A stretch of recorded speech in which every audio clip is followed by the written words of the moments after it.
Hello, good morning mga kaate! Nandito na naman tayo sa ating pagbibenta series. So ito po mga ate, ito po yung first customer natin. Ito pala Ate's Mango Corner sa Pagadian City Boulevard. Ito tayo makakita mga kaate. So may first customer tayo for today. Ayan po, pumipili po siya ng mangga. So finally, nakapag-design po siya makapili. And gusto po niya is i-mix natin yung plain at saka yung spicy natin na alamang. Kasi po, para hindi masyadong maanghang. Meron tayong dalawang klaseng alamang mga kaate. Meron tayong hindi maanghang, meron naman tayong spicy, of course. Kaya ayan po, pinamix niya yung spicy and plain natin na alamang para hindi siya maanghang masyado. So ayan mga kate, ito po yung ginagawa ko. Minimix ko po siya sa isang lalagyan.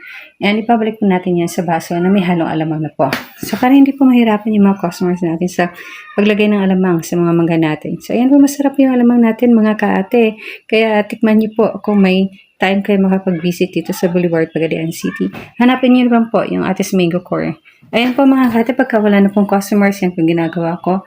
Nire-replace ko po yung mga nabenta. So magpapak po tayo ulit ng ilang baso para palitan po yung mga nabenta natin mga kate. So yung mga natin mga kate, hindi po yan masyadong hinog. Yan po yung quality na gusto ng mga customers natin. So gusto nila ng ganitong mangga. Indian Pingo po yan mga kate. So yan po yung simple packaging natin mga kate. 12 ounce na baso at may sticker na cute mga kate. So yan, nakasmile po yung mangga natin sa sticker. So, parang ikaw nakasmile. Ayan na mga kate. May bumili na naman tayo ng customer. So ito yung bumili na customer natin. Bumalik po yan mga kate. Nakabili po yan sila kagabi sa atin. So kasama yung mother niya. Sabi niya sa friend niya na ni-recommend or ni-refer niya today mga kate. Nakakabid daw, bumili sila ng 50 pesos para tumikim.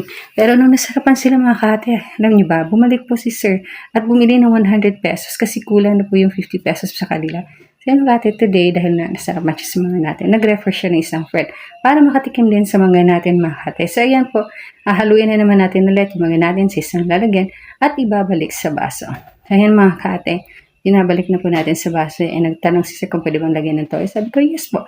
Lagyan niyo po ng toyo, sir, kung ano po yung maganda sa taste niyo po. So, kasi yung mga clients din tayo na gusto nilang lagyan ng asin. Kasi sweet po yung alaman natin mga kaate. So, ayan, may isang customer na bumate para bumili. So, ito po actually mga kaate yung peak hours natin. 4 to 7 p.m. po. Yan po ang dagsa ng mga customers natin. So, yan, bumili naman si ate ng isang baso para tumikim sa mga natin. So, maya-maya po, may dumating na naman ng customer niyan. So, ito po, ilalagay natin ulit sa nalagyan para lagyan ng alamang. So, mga kate, ganyan po tayo daily. So, we make sure talaga mga kate na good quality yung mga natin.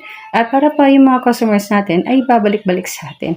So, hindi po tayo nagbebenta lang. Kung hindi nagbibigay po tayo ng satisfaction sa mga customers natin mga kate. But anyways, kung may mga suggestions